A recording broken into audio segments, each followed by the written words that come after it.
तुमने राजा सत्यारथ का जीवन देखा, तुमने राजा सत्यारथ के लिए, तुम कह रही हो कि राजा सत्यारथ पूजन करता था, पाठ करता था, अर्चना करता था, शंकर को जल चढ़ाता था, शिवालय जाता था, और उसकी धर्म पत्नी भी जल चढ़ाती थी, शिवालय जाती थी, उसका बच्चा पड़ा हुआ है, उसका पूरा वैभव चले गया। शंकर की आराधना करने वाले को इतना कष्ट होगा, शिव की आराधना करने वाले को इतना दर्द होगा, शंकर की आराधना करने वाले को इतना दुख होगा, ये तो होना नहीं चाहिए था।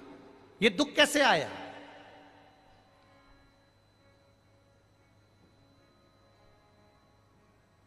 ये कष्ट कैसे आया?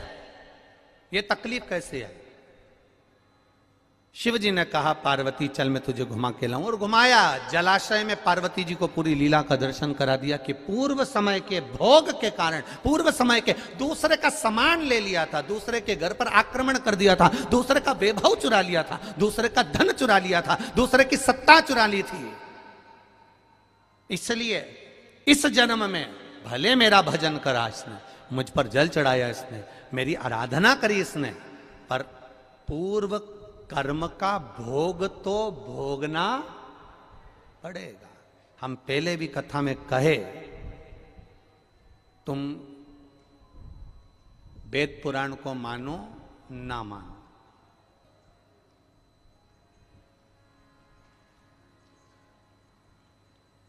तुम धर्म शास्त्र को मानो ना मानो,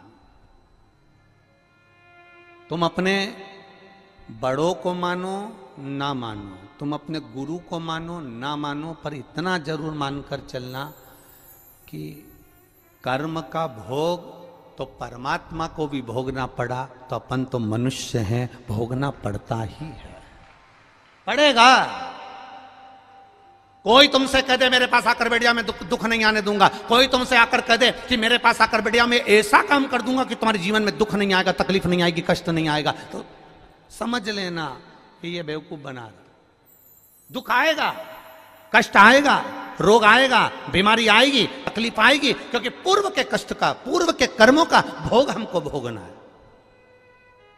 पूर्व के कर्मों का भोग हमको भोगना, वो कौन भोगेगा? तुम्हारी कमाई के हिस्सेदार होते हैं तुम्हारी पत्नी, तुम्हारे घर के माता पिता, तुम्हारे भाई बंधु और तुम्हारे बच्चे तुम्हारी कमाई के हिस्सेदार होंगे।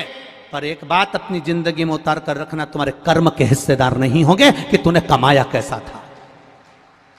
तुम्हारी कमाई के हिस्सेदार तुम्हारी पत्नी भी होगी, तुम्हारे बच्चे भी होंगे, बेटा भी होगा, बेटी भी होगी, माता भी होगी, पिता भी होंगे, भाई भी होंगे, बंधु भी होंगे, बहनें भी होंगी, उनके सारे रिश्तेदार होंगे, तुम्हारी कमाई के हिस्सेदार होंगे, पर तुम्हारे कर्म के हिस्सेदार नहीं हो सकते। कर्म का भोग तो तुझे अकेले ही भोगना है। तब वो परमात्मा भी कहेगा कि तेरा क्या होगा रे कालिया, फिर वो भी कहेगा कि होगा क्या।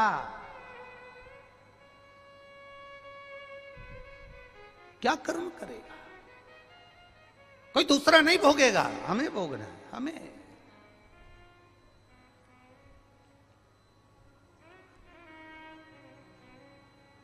महाराज